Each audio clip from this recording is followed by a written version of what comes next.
Hello. Well, I think if you look at the Federal Reserve meeting, I mean, this is probably one of the least anticipated Fed meetings we've seen for a while. It has really not set the stage. I suppose it hasn't really set the stage for a March meeting, which is going to be very, very important because that's when we get Janet Yellen's next press conference. That's when we get these new economic developments, and of course the dots, which is their projections around the Fed funds rate, which clearly need to come down. No one really believes them at the moment. But if you look at the moves that we've seen in the back end of the curve, the long end of the curve, going from the 10s to 30-year bonds in the US Treasury market, it suggests that the market's clearly taken this as a very dovish mix.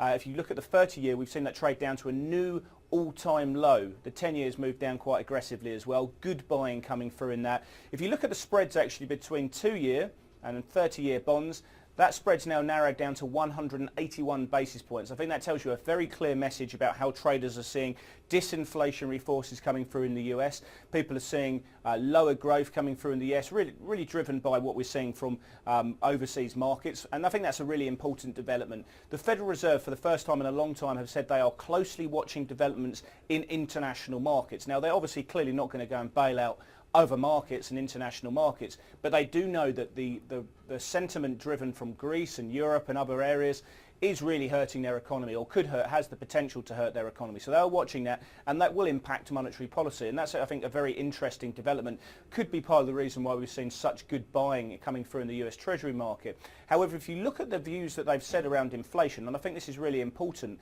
they said that inflation expectations, or what they called inflation compensation, have declined substantially. Substantially is a very hard-hitting word in itself, but they've also said that inflation has declined further below the committee's policy objectives as well. So I think that's really taken the wind out of the dollar sail. It's really put a bid into the US Treasury market. Now, in that sort of context, while you would expect to see those low inflation expectations pushing back on rate expectations in the US, you could probably make an argument that the US stock market would have rallied on the back of that, but it didn't. We saw an initial pop in the S&P. Traders came out and sold straight into it. In fact, the S&P closed down well over 1% in the end, the Dow having a big move as well, and certainly the S&P down about 1.2% from that initial pop that we saw in that market there as well. So you could probably see a sense over the last year or so, if we saw a bid coming from the Treasury market, that the S&P would probably rally as well, because people saw a pushback on rate expectations.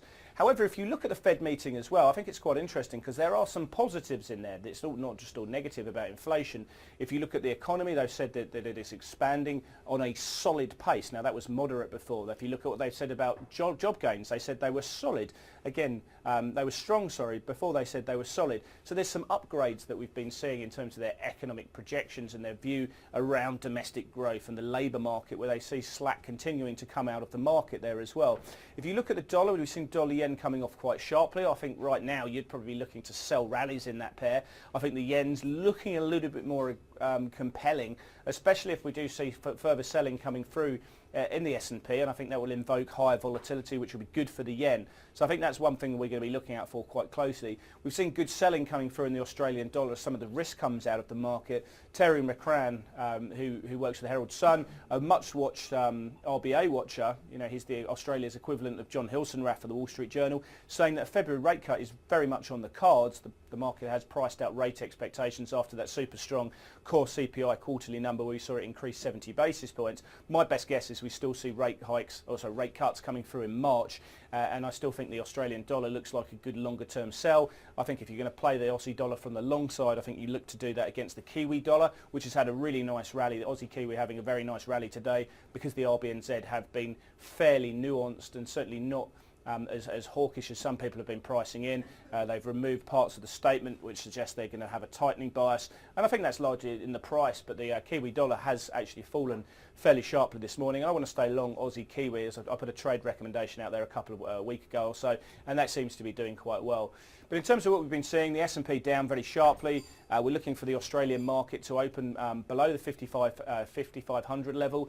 It's going to be a fairly ugly day. I'm looking for the banks to underperform a little bit. They've been very strong of late. CBA's now got a 4 handle on its dividend yield. I think psychologically that's quite important, but it's still relatively compelling to term deposits, and the price action suggests you just really don't want to be shorting that stock at the moment. It's at all-time highs. It's very strong. You might get a little bit of a pullback, but certainly I think people will be looking at that as a buying opportunity, and you're not going to get a lot of bang for your buck on the short side. Telstra copper as well looking quite sharp as well. And again, that's one that I like to be buying on dips. Anything that has bond-like qualities in this market, when the RBA look like they're about to start on a rate cutting cycle, you know, when central banks are easing around the world and bond yields are falling, you know, you want to be in a stock which is going to have sustainable bond and income, and I think, you know, there's a lot of that in Australia. It has one of the highest dividend yield in the world. So certainly a lot to like about the market, but I think on the open today we're going to see a pretty ugly market open, and I think first 30 minutes are going to be very interesting. What happens after 10:30? Will buyers start coming in, or we start seeing short sellers really coming in? I think that's going to tell me a lot about sentiment today.